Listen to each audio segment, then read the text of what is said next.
जैन आगम उत्तराधीन सूत्र के अंदर एक सुंदर और प्रेरणादायी सूक्त आता है। न वीस से पंडिये आसुपन्ने, के जो आयुज्ञ पंडित है वे सांसारिक व्यक्तियों के ऊपर कभी विश्वास न करें, क्योंकि सांसारिक लोग अपने स्वार्थ के वशीभूत होते हैं और जब तक उनका स्वार्थ सधता है, उनका स्नेह संबंध, मोह, ममता, आदर भाव बना रहता है। लेकिन अगर स्वार्थ की स्थिति पूरी हो जाए, खत्म हो जाए, तो फिर कोई मोह ममता नहीं रहती है, कोई आदर भाव भी नहीं रहता है। जितने भी सांसारिक स्नेह संबंध है उनके साथ में स्वार्थ का सूत्र जुड़ा हुआ है और जितने भी रिश्ते हैं, चाहे वो पत्नी हो, माता पिता हो, भाई हो, बहन हो या मित्र वर्ग हो, सब एक दूसरे के साथ स्वार्थ से जुड़े हुए हैं और अनेक बार तो व्यक्ति अपने स्वार्थ के लिए कैसा भी रिश्ता हो उस रिश्ते को तिलांजलि दे देता है, छोड़ देता है, त्याग कर देता है। बस स्वार्थ की भरपाई होनी चाहिए। और इतिहास के अंदर अनेक अनेक उदाहरण आते हैं कि स्वयं बेटे ने बाप को मार दिया। जिसने जन्म दिया था उसी जन्मदाता को बेटे ने मार दिया। उदाहरण के तौर पे कौनिक सम्राट सैनिक का पुत्र था और उसके लिए तो कहा जाता है कि जब वो गर्भ में आया तो उसकी मां के मन में क्रूर भावनाएं उत्पन्न होने लग गई थी और यहां तक कि दोहद में अपने पति के कलेजे खाने की भावना भी जागृत हो गई। मां समझ गई कि गर्भस्थ शिशु कोई पापात्मा है, यह अच्छा जीव नहीं है। और कहते हैं मां ने संकल्प कर लिया कि इसको जन्म होते ही मुझे छोड़ देना है। और जैसे ही वह जन्मा उसने दासी को कह के उसको उकरडी के ऊपर फिंकवा भी दिया और सम्राट के सामने संभवतया झूठ बोल दिया था कि मरा हुआ बेटा है या और कुछ कह दिया। लेकिन बाद में सम्राट को पता चल जाता है कि बेटा मरा हुआ नहीं था और बेटे को उकरडी के ऊपर फिंकवा गया। सम्राट स्वयं वहां जाता है और उकरडी से उस बालक को उठाता है। कहते हैं तब तक किसी पशु पक्षी ने उसके अंगूठे को खा लिया था, घाव हो चुका था, उसको ठीक किया, उपचार किया, बार बार उसमें मवाद हो जाता था। कहते सम्राट सैनिक अपने मुंह से चूस चूस कर उसको साता पहुंचाता था। लेकिन वही बेटा बड़ा होके राजगद्दी के लिए अपने बाप को उसने मार दिया। कब मरेगा, कब मैं राजा बनूंगा, मेरा भी बुढ़ापा आ जाएगा, तब तक तो। मेवाड़ के भी घटना आती है। कुंभलगढ़ जो कि आजकल दर्शनीय स्थल है, और उस कुंभलगढ़ के राजा कुंभा शिव भक्त थे, और उस शिव मंदिर के अंदर ही वहां उनकी कोई सुरक्षा व्यवस्था नहीं रहती थी, और उनके ही बेटे ने वहां जाकर अपने बाप को राजगद्दी के लिए मार दिया। कंस ने भी अपने बाप को जेल के अंदर बंद कर दिया। तो व्यक्ति अपने स्वास्थ्य के लिए कैसा भी कृत्य करने में हिचकिचाता नहीं है। इसलिए भगवान कहते हैं कि जो पंडित व्यक्ति है, विवेकवान व्यक्ति है, वह सांसारिक व्यक्तियों के ऊपर ज्यादा विश्वास नहीं करे, और अपनी आत्मा के ऊपर वह ध्यान दे। हम कितना भी किसी के लिए कर लेंगे, कर्म तो हमारे ही बंधने हैं और भोगने भी हमें ही हैं। और जो संबंध आज के है वह संबंध भी अस्थायी है। पता नहीं अगले जन्म में संबंध उनके साथ होंगे या नहीं होंगे, और होंगे भी तो किस रूप में होंगे यह भी नहीं कहा जा सकता। तो वैसी स्थिति में हम संसार की नश्वरता पर अपना ध्यान केंद्रित करें और अपने आप को जागृत बनाने का प्रयास करें। क्योंकि नीतिकार भी कहते हैं कि जब तक आपकी आंख खुली है तब तक ये रिश्ते सब अपने हैं, और जिस समय आंख बंद हो गई कोई किसी का नहीं है। कुछ दिन हो सकता है दुख कर ले, लेकिन 5, 10, 15 दिन, महीना, 2 महीना, उसके बाद में वो स्मृति में आना भी मुश्किल हो जाता।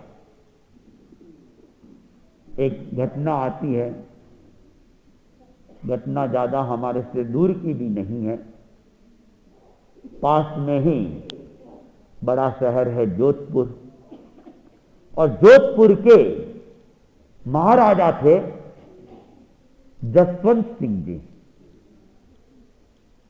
कहते हैं जसवंत सिंह जी एक सफल राजा थे, साथ साथ योगी और भोगी दोनों ही थे।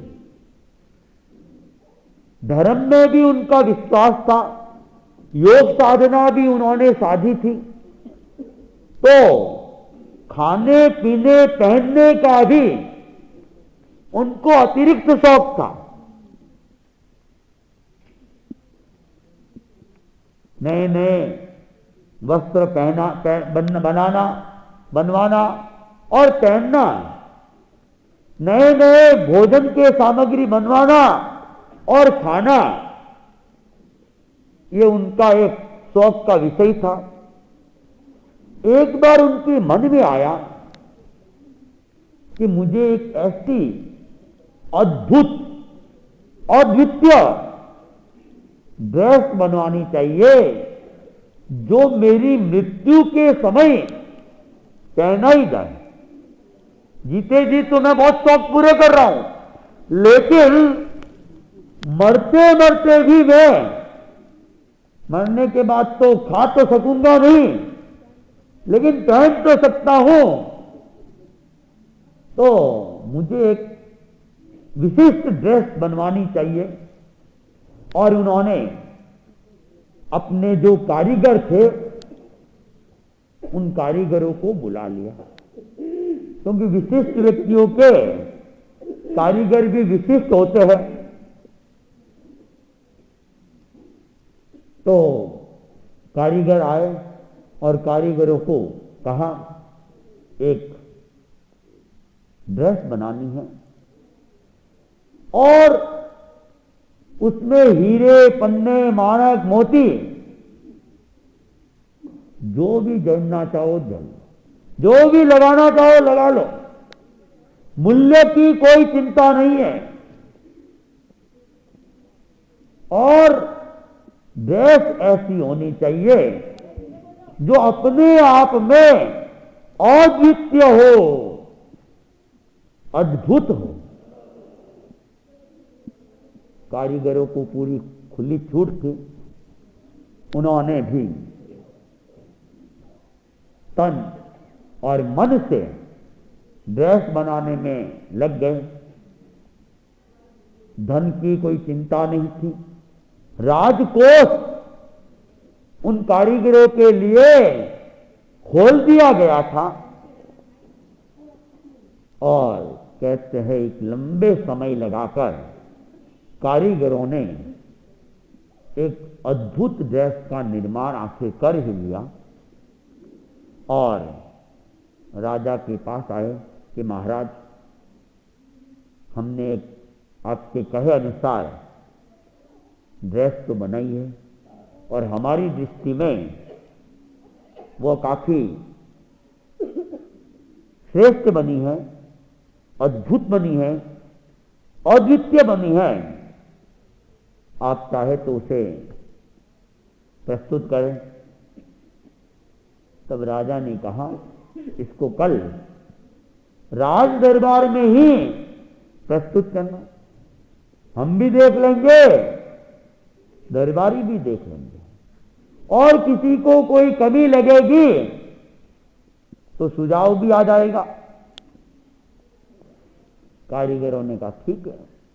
दूसरे दिन दरबार में आ गए और दरबार में वो ड्रेस लेके आए।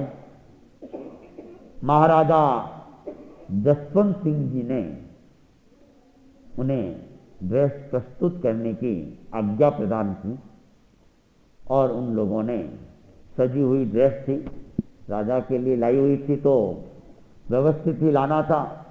तो जितने भी ऊपर आवरण वगैरह थे उनको हटाया गया और सिमटी हुई भी देख रहे थे। तो लोग देख रहे थे कि ये कुछ अद्भुत ही लग रही है। और पूरी ड्रेस को खोल के महाराजा को दिखाया गया। महाराजा पहनने के शौकीन थे तो पहचान भी उनको थी और उन्होंने भी देखा वास्तव में कारीगरों ने कमाल कर दिया, चमत्कार जैसा हो गया है। इतनी अद्भुत ड्रेस तो आज तक मैंने कभी पहनी भी नहीं। दरबारियों की तरफ सबको दिखाई गई और सबके सब दरबारी उस अद्भुत ड्रेस को देखकर चौकन्ने हो। महाराजा जसवंत सिंह जी ने ड्रेस को कहा वापस समेट लो और फिर दरबारियों को और महारानी भी वहां उपस्थित थी, राजकुमार भी वहां उपस्थित था, महामंत्री वगैरह तो वैसे ही होते ही है। तो सबको कहा कि ये अद्भुत ड्रेस मैंने अपने लिए बनवाई है और किसी विशेष उद्देश्य से बनाई है, और इस ड्रेस को उस विशेष उद्देश्य की पूर्ति के समय ही पहना जाएगा। अब कब पहनना है ये उन्होंने कुछ नहीं बताया, सस्पेंस रख लिया। सब सोचने लगे महाराजा कब पहनेंगे, ऐसा क्या विशेष दिन है। लेकिन राजा ने कुछ बताया नहीं। ड्रेस को एक बार अंदर रखवा दिया गया। दरबार समाप्त होने के बाद महामंत्री को, महारानी को, राजकुमार को बुलाया गया, अलग से मीटिंग की गई और उनके सामने बात रखी गई कि ये ड्रेस मैंने अपने लिए विशेष रूप से बनाई है, लेकिन ये ड्रेस मैं अपने हाथों से पहन नहीं पाऊंगा। तीनों ही आश्चर्यचकित, ये कैसी बात कह रहे महाराजा, कि महाराज आप ये क्या कह रहे हो। महाराजा जसवंत सिंह जी ने कहा कि मैं जो कह रहा हूं ठीक ही कह रहा हूं। ये मैंने जो ड्रेस है अपनी मृत्यु के बाद पहनने के लिए बनवाई है, तो जब मृत्यु के बाद ही पहननी है तो वो मैं खुद तो नहीं पहन सकता हूं, तो ये तो आप लोग ही पहना सकते हो। और मेरी ये अंतिम इच्छा है कि आप मुझे ये ड्रेस पहना देना। तो महारानी ने कहा आपकी अंतिम इच्छा है और आपकी अंतिम इच्छा तो जरूर पूरी होगी। महामंत्री ने भी स्वीकृति दे दी, राजकुमार ने भी स्वीकृति दे दी, और तीनों ने ड्रेस को देखा था और तीनों भी उस ड्रेस को देख के बड़े अचंभित थे। ड्रेस को रख दिया गया, भंडार में रखवा दिया गया और समय बीतता गया। काफी लंबा समय बीत गया। एक दिन जसवंत सिंह जी को ड्रेस की याद आ गई और फिर सोचा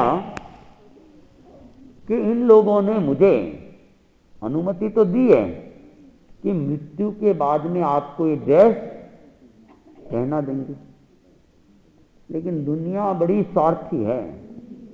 ये लोग पहनाएंगे कि नहीं पहनाएंगे क्या पता चलेगा। तो मुझे क्या करना चाहिए, मुझे इनकी परीक्षा करनी चाहिए। अब परीक्षा करें तो कैसे करें, मरने के बाद ही पहनाने की बात थी। तो जसवंत सिंह जी, जो कि मैंने कहा था योगी भी थे और उन्होंने योग साधना का विशेष अभ्यास किया था, तो उन्होंने क्या किया, अवसर देखकर अपने श्वास को ब्रह्मरंध्र के अंदर चढ़ा के धड़ाम से गिर पड़ा, श्वास ऊपर चढ़ा दिया। श्वास ऊपर चढ़ने के बाद उनकी नाड़ी की गति जैसे बंद ही हो गई, एकदम सूक्ष्म हो जाती है, पकड़ में भी नहीं आता। चारों तरफ कोलाहल मच गया दरबार के अंदर, क्या हुआ क्या हुआ, सब इकट्ठे हो गए, रोने धोने लग गए। वैद्यों को बुलाया गया,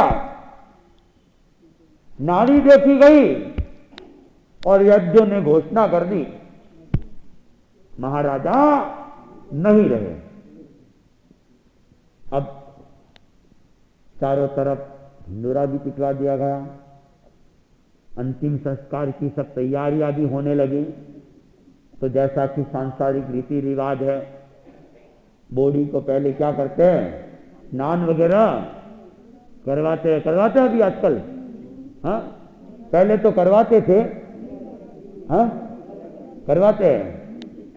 तो उनको स्नान वगैरह करवाने के बाद में वे कपड़े, पुराने तो क्या थे, लेकिन जो पहने हुए थे उसको पुराना ही मान के नए कपड़े पहनाने की भी तैयारियां होने लगी। तो महारानी ने मन में आया, महाराजा ने अपने लिए ड्रेस बनवाई थी, अद्भुत ड्रेस, लेकिन महाराजा तो अब रहे नहीं।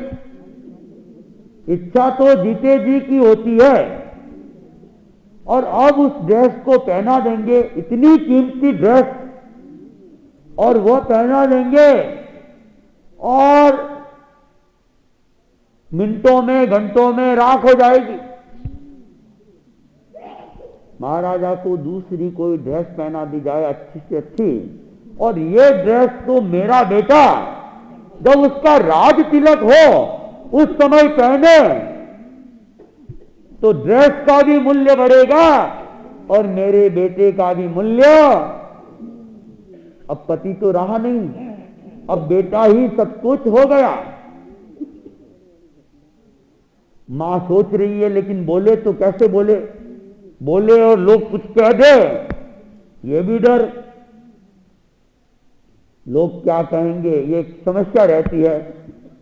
अनेक बार लोगों के सामने आता है, काम करना है, इच्छा भी है, लेकिन लोग क्या कहेंगे, और इच्छा को जैसी इच्छा है वैसे नहीं कर पाते हैं, दबा दी जाती है। तो रानी अब चुप रही, लेकिन उसकी भावना नहीं। उधर राजकुमार भी यही सोच रहा है कि ये ड्रेस तो मेरे राज तिलक के समय पहनाई जाए तो कितना अच्छा रहे, लेकिन पिताजी कह के गए, मां के सामने कैसे कहूं, मंत्री जी क्या सोचेंगे। और उधर मंत्री वह भी यही सोच रहा था कि इतनी कीमती ड्रेस को इस तरह, और ये तो राजकुमार के शरीर पर शोभायमान होगी, अच्छा रहेगा। तीनों की सोच एक जैसी, लेकिन मन में सबको ही संकोच। फिर मीटिंग की गई। आखिर कहते हैं मंत्री होता है, उसका काम होता है समय पे सलाह देना। तो उसने बात को अपने ढंग से आराम से रखी, विस्तार से रखी, और विस्तार से रख के रानी और राजकुमार के सामने कहा, वैसे तो राजा जी की ये इच्छा थी और राजा जी की इच्छा को पूरी करना भी चाहिए, लेकिन अब राजा जी रहे नहीं, और ये ड्रेस अद्भुत है, अद्वितीय है, महामूल्य वाली है। तो अगर राजा जी को कोई दूसरी मूल्यवान ड्रेस पहना के ये ड्रेस राजकुमार के राज्याभिषेक पर पहनाई जाए तो कैसा चिंतन है। और राजकुमार वो तो मन में सोच ही रहा था, रानी भी वही सोच रही थी। तो रानी ने कहा, मंत्री जी बात तो आपकी भी उचित है और आपकी सलाह समय के अनुकूल है। तब जब मां कह रही है, मंत्री कह रहा है, तो राजकुमार फिर क्यों बीच में, उसको तो चाहती थी। तो तीनों की मीटिंग हो गई और दूसरी सुंदर ड्रेस मंगवाई गई और राजा को वह ड्रेस पहनाई। तो जब राजा को ड्रेस पहनाई जा रही थी तो शरीर इधर उधर हो रहा था, और जसवंत सिंह जी समझ गए मुझे ड्रेस तो थोड़ी देर तक तो वे फिर भी स्थिर रहे, और जब ड्रेस पहनाई और वे आंखें खोलते हैं, आंखें खोल के देखते हैं तो क्या देखते हैं, ड्रेस तो बदल दी गई, लेकिन ड्रेस जो पहनानी थी वह नहीं पहनी, दूसरी ड्रेस पहनाई गई। ड्रेस तो अच्छी है, लेकिन जो मेरी इच्छा थी वह नहीं। तो राजा ने कहा मैंने तो अपने लिए,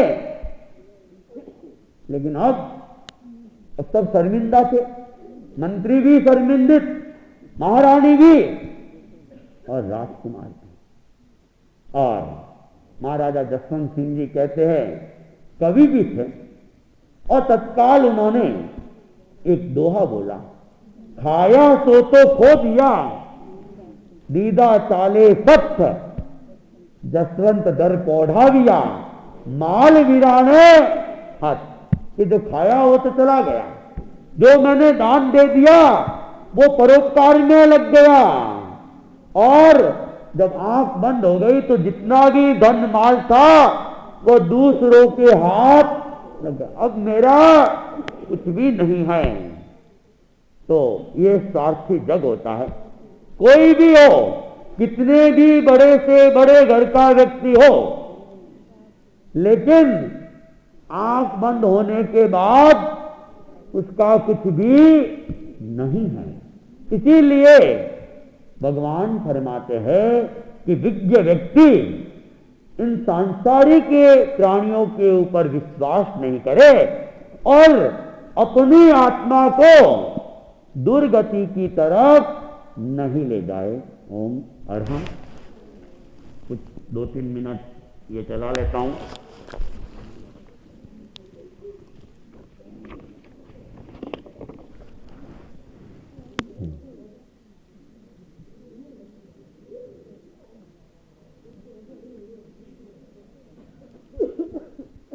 फल और सब्जी से निकलने, ये तो हो गया था। फल सब्जी की बनी हुई मिठाई हरियाली में नहीं मानी जाए। कोई फल की या सब्जी की बनी हुई मिठाई है तो उसे हरियाली नहीं मानी जाए। जैसे ये कुमड़े का पेटा, आगरे का पेटा जो है ना, वो भी वैसे तो कुमड़ा हरियाली है, लेकिन ये मिठाई में बनने के बाद अब हरियाली नहीं है। और आम व गाजर का हलवा, ये भी मिठाई में है, हरियाली में फिर नहीं है। फलों के रस की बनी हुई बर्फ आदि भी मिठाई में है। जैसे आमरस है, आमरस की बर्फ जमा देते हैं तो वह सब फिर किसमें चली जाएगी? मिठाई की गिनती में चली जाएगी। लेकिन एक बात का ध्यान रखें, कुछ दिन पहले मुझे पूछा गया था, जैसे गाजर है, गाजर का हलवा मिठाई बन गया, मिठाई तो है, लेकिन जमीकंद के त्याग वालों के लिए वो जमीकंद नहीं है, हरी में नहीं है, लेकिन जमीकंद, सूखी जमीकंद के अंतर्गत तो आएगा ही आएगा। उसे जिनके सूखी जमीकंद के भी त्याग है, सूखी हरी जो भी है, जमीकंद के त्याग वालों के लिए वो गाजर का हलवा भी जमीकंद में है। मिठाई के त्याग वालों के लिए वो वर्जित है। मिठाई के त्याग वाले जो है उनके लिए भी वो वर्जित है। गुड़, इक्षुरस में बनाए हुए चावल, आंवले का मुरब्बा, खजूर, नारियल का पानी, चिटकी, डाब का पानी, डाब की पतली गिरी, हरे बादाम व गत, ये हरे नहीं है। कल किसी ने पूछा था मुझे नारियल की चिटकी के लिए, तो नारियल की चिटकी है, नारियल की गिरी है। चिटकी और गिरी, वो पतली गिरी भी और चिटकी भी, ये हरियाली में नहीं मानी गई है। गाजर की खीर तथा सलाद हरी के अंदर है। गाजर का हलवा तो मिठाई में, लेकिन गाजर की खीर हरियाली के अंदर है, और सलाद भी है गाजर इत्यादि का, वह भी हरियाली के अंदर है। आज रात को, आज वर्ष का अंतिम दिन है, वर्ष समाप्ति हो रही है, और कहते हैं कि प्रारंभ भी मंगल के साथ हो और अंत भी मंगल के साथ में हो। तो आज 31 तारीख की जो हमारी अंतिम रात्रि है उसको भक्ति संध्या के रूप में तीर्थंकरों की, भिक्षु स्वामी की, आचार्यों की उन भक्ति के साथ में इस रात को हम विदा देंगे। तो संभवतया रात का टाइम दिया हुआ है 8 या 8:15 बजे का, जो भी आप लोगों के पास मैसेज भी आ गया होगा। तो जितने भी है और जो नहीं है उनको भी सूचित करें और भक्तिमय बन के हम इस रात को विदाई दें। साथ ही कल अंग्रेजी तारीख के हिसाब से नया वर्ष है, 1 जनवरी है और भारत में आजकल इसी की महत्ता ज़्यादा है, भारत में भी और विश्व में भी 1 जनवरी का। तो नए वर्ष का प्रारंभ भी मंगल के साथ में हो।